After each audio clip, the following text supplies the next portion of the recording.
महादेवी अम्मा श्रीचक्रवासिनी महादेवी अम्मा श्री सिंहवाहिनी इंदुवारे व्रतं स्थित्वा निराहारो महेश्वर भद्राकार समुद्रापार हिमाद्रिप्रोत्पल रुद्र रौद्रानं सहरिद्रागात्र नियुक्तानं निटरुद्र आ ಹೊನ್ನಿನ ರಾಶಿ ನಂದಾಗಿ ಸುಶಂಕರ भद्राकार समुद्रापार हिमाद्रिप्रोत्पल रुद्र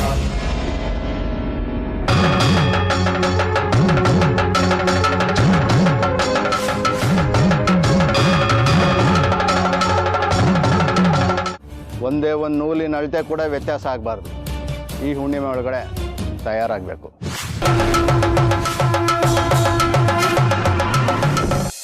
ಆದ್ರೆ ಸುಂದ್ರಮ್ಮ ಕಾಣೆ ಆಗಿದ್ದಾಳೆ. ನೀವ್ ಹೇಳ್ದ ಹಾಗೆ ನದಿಯಿಂದ ಕರ್ಕೊಂಡ್ ಬಂದ್ ಸುಂದ್ರಮ್ಮನ್ನ ನನ್ನ ಕೈಲಿ ಕಾಪಾಡ್ಕೊಳಕ್ಕಾಗ್ಲಿಲ್ಲ. ನನ್ನ ಹತ್ರನೇ ಇರ್ತಾಳೆ, ಆದ್ರೆ ಏನೇನೋ ಆಗಿ ಎಲ್ಲೋ ಕಾಣೆ ಆಗ್ಬಿಡ್ತಾಳೆ. ಹಾಗೆ ಅದು ಯಾರ ಕೈ ಸೇರಿದ್ರು ಎಲ್ಲರೂ ಅದನ್ನ ಜೋಪಾನವಾಗಿ ಕಾಪಾಡ್ತಾರೆ. ಇಲ್ದಿದ್ರೆ ಅದು ಬರೀ ಒಂದು ವಿಗ್ರಹವಾಗಿ ಅದರ ಮಹತ್ವ ಯಾರಿಗೂ ಗೊತ್ತಾಗ್ತಿರ್ಲಿಲ್ಲ. ಕೆಲವರಿಗೆ ಅದು ಶ್ರೀಚಕ್ರವನ್ನ ಕಾಣೋ ಮೂಲ.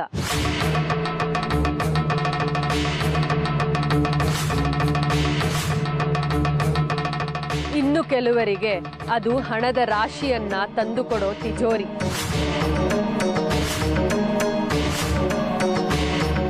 ನಿನ್ನಂಥವಳಿಗೆ ಅದು ತಾಯಿ ಸ್ವರೂಪಿಣಿ.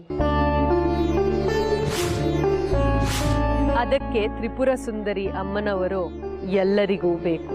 ನಾನ್ ಸುಂದ್ರಮ್ಮನ್ ಹುಡುಕಿ ಅವಳು ನನಗ್ ಸಿಕ್ಕಿ ನಾನು ಅವಳನ್ನ ಕಾಪಾಡ್ಕೊಂಡು ನೀವ್ ಹೇಳಿರೋ ಧರ್ಮಕ್ಷೇತ್ರಗಳನ್ನ ಸುತ್ತೋಕೆ ಸಾಧ್ಯನಾ? ನೀನದ್ರ ಬಗ್ಗೆ ಚಿಂತಿಸ್ಬೇಡ. ಸುಂದ್ರಮ್ಮನೇ ನಿನ್ನನ್ನ ಹುಡ್ಕೊಂಡು ಬರ್ತಾಳೆ.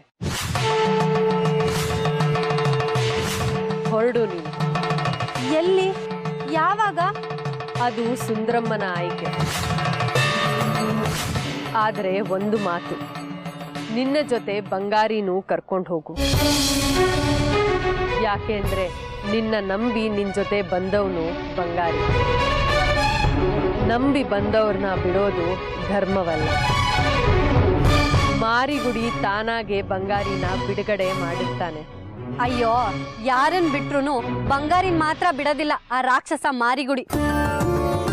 ತಾನ್ ಮಾಡ್ತಿರೋ ತಪ್ಪುಗಳಿಗೆ ಬಂಗಾರಿನ ಅಪರಾಧಿ ಅಂತ ತೋರ್ಸೋದಕ್ಕೆ ಹಿಡ್ದಿಟ್ಕೊಂಡಿದ್ದಾನೆ.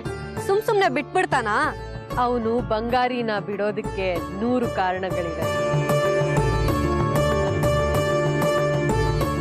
ತಗೋ ಈ ಪಿಸ್ತೂಲ್ನ, ಹೋಗಿ ವಿರೂಪಾಕ್ಷನ್ ತಲೆಗೆ ನೇರವಾಗಿ ಗುಂಡು ಹೊಡಿ. ನೀನ್ ಹೋಗ್ ನೋಡು, ಕೇಳು ಬಂಗಾರಿನ ಬಿಡುಗಡೆ ಮಾಡೋದಕ್ಕೆ. ಆಗ ನಿನಗೇ ಗೊತ್ತಾಗತ್ತೆ ಅಲ್ಲಿಯ ಪರಿಸ್ಥಿತಿ. ಸರಿ, ಪೊಲೀಸ್ ಠಾಣೆಗೆ ಹೋಗ್ತೀನಿ. ಆಮೇಲೆ ಅಲ್ಲಿಂದ ಮನೆಯವ್ರನ್ನ ಒಪ್ಸಿ ನೀವ್ ಹೇಳಿದ ಧರ್ಮಕ್ಷೇತ್ರಕ್ಕೆ ಹೋಗ್ತೀನಿ. ಅಮ್ಮನವರ ಸಂಕಲ್ಪವನ್ನು ನಿರಾಕರಿಸಿದ್ದಕ್ಕೆ ನಿನಗೆ ಆದ ಶಿಕ್ಷೆ ಅನ್ಕೋ. ಇನ್ನು ಮುಂದೆ ನಿನ್ನ ಪ್ರಯಾಣವನ್ನ ನಿನ್ನ ಸುಂದರಮ್ಮನೇ ನಿರ್ದೇಶನ ಮಾಡ್ತಾಳೆ.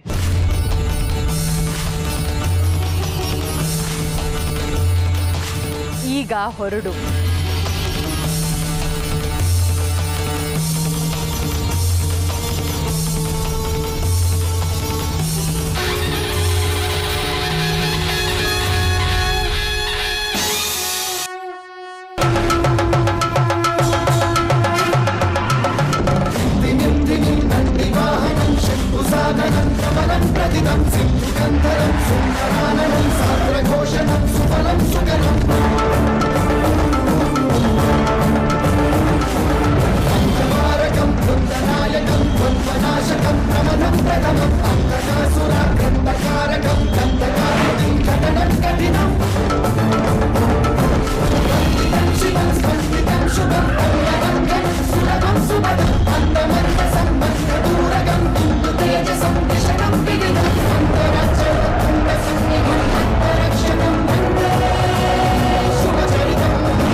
ಅಳತೆ ತಗೊಂಡಿದ್ದೀನಿ. ಸುತ್ತಳತೆ 1.5 ಅಡಿ ಇದೆ. ಚಕ್ರದ ಅಳತೆ 1 ಅಡಿ 4 ಅಂಗುಲ.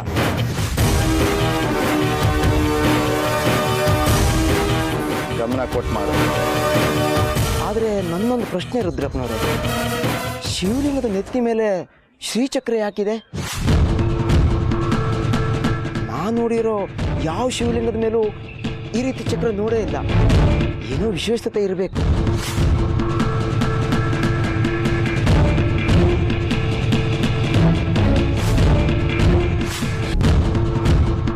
ಈ ನಮ್ಮ ದಕ್ಷಿಣನಾಥ ಪುರಾಣ ಕಾಲದಿಂದಲೂ ಇಲ್ಲೇ ನೆಲೆಸಿದ್ದಾನೆ.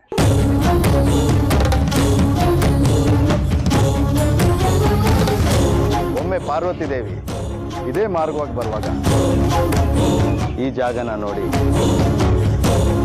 ಶಿವನ್ ಕೇಳಿದ್ಲಂತೆ, ಇಲ್ಲಿ ತಂಗೋದಕ್ಕೆ ನಿನ್ನ ಒಪ್ಪಿಗೆ ಬೇಕು ಅಂತ. ಅದಕ್ಕೆ ಶಿವ, ನಾನು ನೆಲೆಸಿರೋ ಜಾಗ ಬಿಟ್ಟು ಮಿಕ್ಕಿದೆಲ್ಲವೂ ಭಕ್ತರ ಸೊತ್ತು. ಭಕ್ತರು ಹಕ್ಕು ಸ್ಥಾಪಿಸದೆ ಉಳಿದಿರೋ ಜಾಗ ಅಂದರೆ ಈ ನನ್ನ ನೆತ್ತಿಯೊಂದು, ಇದರ ಮೇಲೆ ತಂಗಬಹುದು ಅನ್ನಂತೆ. ಅದಕ್ಕೆ ಪಾರ್ವತಿ ದೇವಿ ಜಾರ್ ಗುಪ್ಪೆ ಥರ ಜಾರು ನಿನ್ನ ನೆತ್ತಿ ಮೇಲೆ ನೆಲೆಸೋದು ಹೇಗೆ ಅಂತ. ಅದಕ್ಕೆ ಶಿವ ಶ್ರೀಚಕ್ರ ಸ್ವರೂಪಿಣಿಯಾಗಿ ನನ್ನ ನೆತ್ತಿ ಮೇಲೆ ನೆಲೆಸು ಅನ್ನಂತೆ. ಅದಕ್ಕಾಗಿ ದಕ್ಷಿಣನಾಥನ ಮೇಲೆ ಶ್ರೀಚಕ್ರ ಇರೋದು. ಆದರೆ ಶಿವಲಿಂಗದ ನೆತ್ತಿ ಅಳತೆಲೆ ಅಮ್ಮನವ್ರ ವಿಗ್ರಹ ಯಾಕೆ ಬೇಕು? ಅಮ್ಮೋರ್ ವಿಗ್ರಹನ ಶಿವಲಿಂಗದ ನೆತ್ತಿ ಮೇಲಿಟ್ಟು ಪೂಜೆ ಮಾಡಿಸೋದಕ್ಕೆ. ಅಮ್ಮನವರೇ ಶ್ರೀಚಕ್ರ ರೂಪದಲ್ಲಿ ಇದ್ದಾರಲ್ಲ, ಮತ್ತೊಂದು ವಿಗ್ರಹ ಯಾಕೆ ಬೇಕು? ನಿನ್ ಸಂದೇಹ ಅಧಿಕ ಪ್ರಸಂಗ ನನ್ನ ಹತ್ರ ಬೇಡ. ಬರೋ ಹುಣ್ಣಿಮೆಗೆ ವಿಗ್ರಹ ಸಿದ್ಧ ಆಗ್ಬೇಕು. ನೀವೇನೋ ಪ್ರಮಾದ ಮಾಡಿ ಅದು ನನಗೆ ತಗಲಿ, ನಾನು ದಕ್ಷಿಣನಾಥನ ಅವಕೃಪೆಗೆ ಪಾತ್ರನಾದರೆ ಅಂತ ಭಯ. ಆತ್ಮದ ಲಿಂಗವನ್ನು ಪ್ರೀತಿಯಲ್ಲಿ ಪೂಜಿಪಗೆ ಆತಂಕವಿಲ್ಲ, ಭಯವಿಲ್ಲ. ದಶವಿಧದ ಪಾತಕಗಳಿಲ್ಲ, ಕೇಳಿಲ್ವಾ? ಹೊರಡು. ಸಮುದ್ರಾಪಾರ ಹಿಮಾದ್ರಿ ಪ್ರೋತ್ಪಲ ರುದ್ರ ರೌದ್ರಾನಂ ಸಹರಿದ್ರ ಗಾತ್ರ ನಿಯುಕ್ತಾನಂ ರುದ್ರ ಗುರುಪುತ್ರ ಕೃತ ವಿದ್ಯುತ್ತಿ ಕೃತ ವಿದ್ಯುಚ್ಚಾಲನ ರುದ್ರ.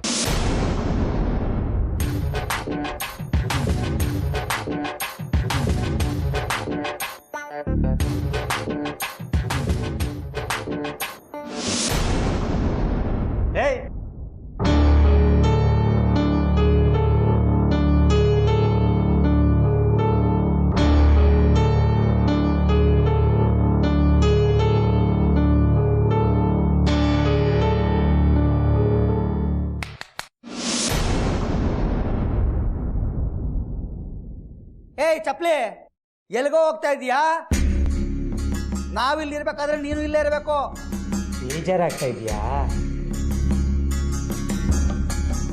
ತಗೋ, ನಮ್ಮ 2 ಜೊತೆ ಚಪ್ಪಲಿ ಕಾಯ್ಕೊಂಡು ಇಲ್ಲೇ ಬಿದ್ದಿರೋ. ಮಗನೇ, ನಿನ್ನನ್ನು ಹೋಗೋಗ್ಬಿಟ್ರೆ ಊರಲ್ಲೆಲ್ಲ ಡಂಗೂರ ಸಾರ್ಬಿಡ್ತೀಯ. ಜಗ್ಗಿ ಪಂಚಾಕ್ಷರಿ ಇಬ್ರು ಠಾಣೆಲಿದ್ದಾರೆ, ಜೈಲು ಒಳಗಡೆ ಇದ್ದಾರೆ, ಕಂಬಿ ಎಣಿಸ್ತಾ ಇದಾರೆ ಅಂತ ನಮ್ಮ ಮರ್ಯಾದೆ ಹೋಗುತ್ತೆ. ಬಿದ್ದಿರು ಇಲ್ಲೇ ನಮ್ಮ ಜೊತೆನಲ್ಲೇ. ನಾವು ಬಿಡುಗಡೆ ಆಗೋವರೆಗೂ ನೀನು ಇಲ್ಲೇ ಇರ್ಬೇಕು. ಸಾಹೇಬ್ರು ಹೋಗು ಅಂತ ಕಳಿಸಿದ್ದಾರೆ. ಸಾಹೇಬ್ರಿಗೆ ಈ ಜಗ್ಗಿದಾದ ಹೇಳ್ತಾನೆ ಬಿಡಬೇಡಿ ಅಂತ. ನಡೆಯೋ ಒಳಗೆ ಲೇ ಚಪ್ಲಿ.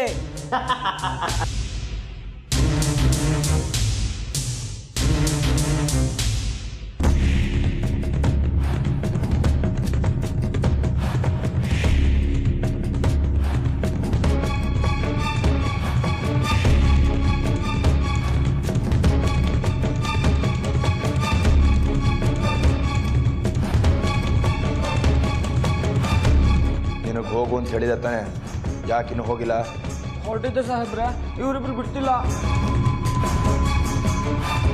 ಯಾಕ್ರೋ ಗಾಂಚಲಿನ ಬೂಡ್ಸ್ ಕಾಲಿನ ರುಚಿ ಗೊತ್ತಿದೆ ತಾನೆ? ಲೇ ಬಂಗಾರಿ, ನಿಂದನ ಡಬ್ಬ ಇದೆಯಲ್ಲ, ಅದೊಂದು ತಗೊಂಡು ಹೋಗು. ಇಲ್ಲಿರೋ ಕಸ ಸಾಲದು ಅಂತ ಇದು ಬೇರೆ ಇಡಬೇಡ. ಸಾಹೇಬ್ರ ಇದು ನನ್ನ ಡಬ್ಬ ಅಲ್ಲ.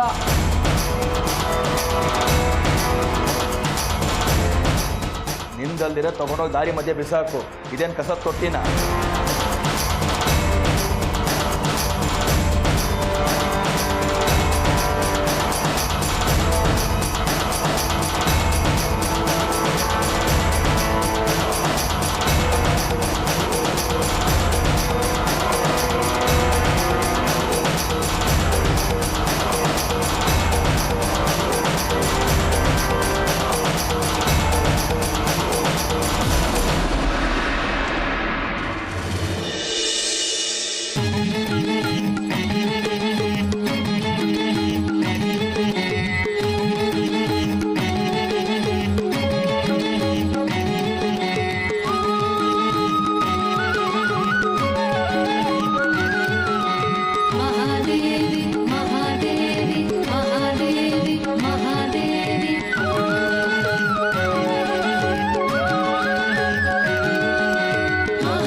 ನಿಂತ್ಕೊಳ್ಳೋ.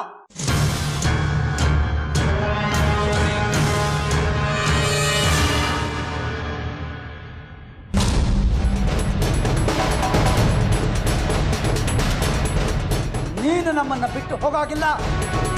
ಬಿಡಲ್ವಾ? ಬಿಡಲ್ಲ ಬಿಡಲ್ಲ ಬಿಡಲ್ಲ.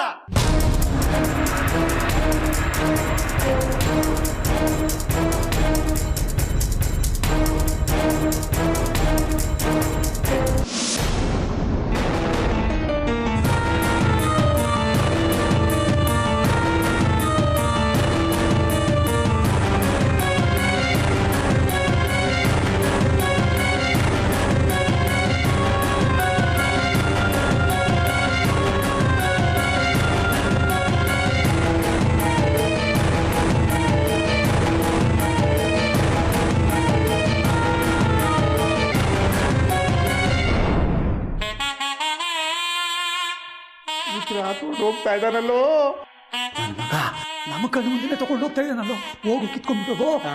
ಯಾಕೆ ಹೇಳು? ವಿರೂಪಾಕ್ಷನ ಡೂಮ್ ಅನಿಸ್ತಾ ನಮ್ ಬಿಡ್ತಾನ ಅವನು. ನೀನ್ ಹೋಗು. ಮಂಡ ಮನ್ಸಲ್ಲ ಮತ್ತೆ ಇರೋ ಸುಮ್ಮನೆ.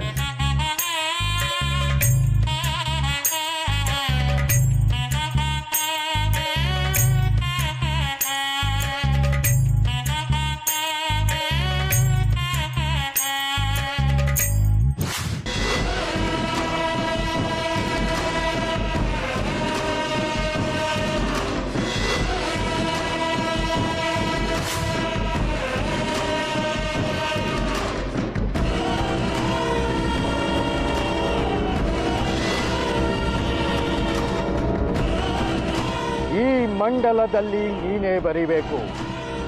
ಇಡು ನಿನ್ನ ತೋರ್ ಬೆರಳನ್ನ. ತಾಯಿ ಉತ್ತರಿಸ್ತಾಳೆ. ಈಗ ಇರೋದು ಇದೊಂದೇ ದಾರಿ. ಮಾರಿಗುಡಿನೂ ಇಲ್ಲ, ನನ್ನ ಶಿಷ್ಯ ಮಣಿಕಂಠನೂ ಇಲ್ಲ. ನಾನು ಮಂತ್ರಿಸ್ತೇನೆ, ನೀನು ಬರಿಬೇಕು. ಆಗ ಸುಳಿವು ಸಿಗುತ್ತೆ ವಿಗ್ರಹ ಎಲ್ಲಿದೆ ಅಂತ.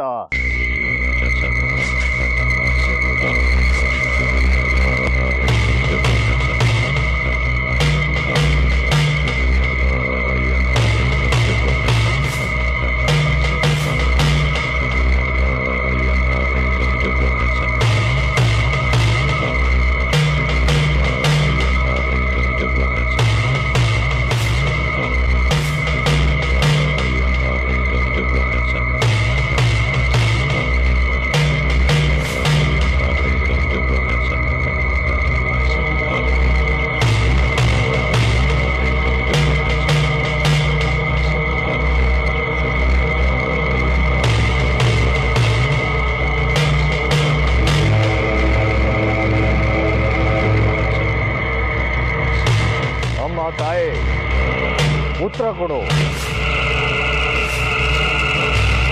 ಶ್ರೀಚಕ್ರ ಕಳೆದು ಹೋಗಿದೆ,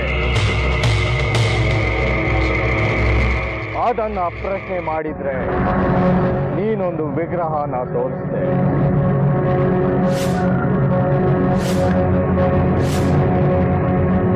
ಆ ವಿಗ್ರಹ ಜಾಜಿ ಕೈಯಲ್ಲಿದ್ದನ್ನ ನಾನು ನೋಡಿದ್ದೆ, ಆದ್ರೆ ಅದು ಈಗ ಎಲ್ಲಿದೆ ಅಂತ ತಿಳಿತಾ ಇಲ್ಲ. ಅದು ಮಾರಿಗುಡಿ ವಶದಲ್ಲಿದೆ ಅಂತ ನೀನೇ ಉತ್ತರ ಕೊಟ್ಟಿದ್ದೆ, ಆದ್ರೆ ಅದು ಯಾವ ಸ್ಥಳದಲ್ಲಿದೆ ಅಂತ ತಿಳಿತಾ ಇಲ್ಲ. ಹೇಳು ತಾಯಿ, ಆ ವಿಗ್ರಹ ಯಾವ ಸ್ಥಳದಲ್ಲಿದೆ ಅಂತ.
ಇದೆಲ್ಲ ಸುಳ್ಳು. ಖಂಡಿತ ಯಾವ ವಿಗ್ರಹನೂ ನನ್ನ ಮನೆಯಲ್ಲಿಲ್ಲ. ಮತ್ತೆ ನೀನೇ ಬರ್ತಿದ್ಯಾ? ನನ್ನ ತಾಯಿ ಬರ್ತಿದ್ದಾಳೆ. ನಿನ್ನ ತಾಯಿ ತಲೆ ಕೆಟ್ಟಿದೆ.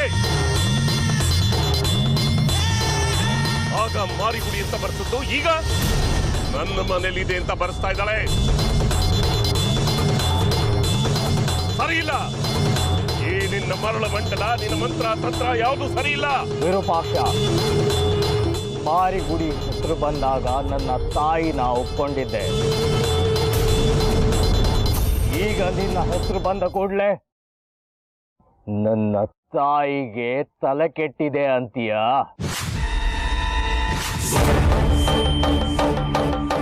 ವಿಗ್ರಹ ನಿನ್ನ ಮನೆಯಲ್ಲೇ ಇದೆ. ನನಗೆ ಸುಳ್ಳು ಹೇಳಿ ಮೋಸ ಮಾಡ್ತಾ ಇದೀಯಾ?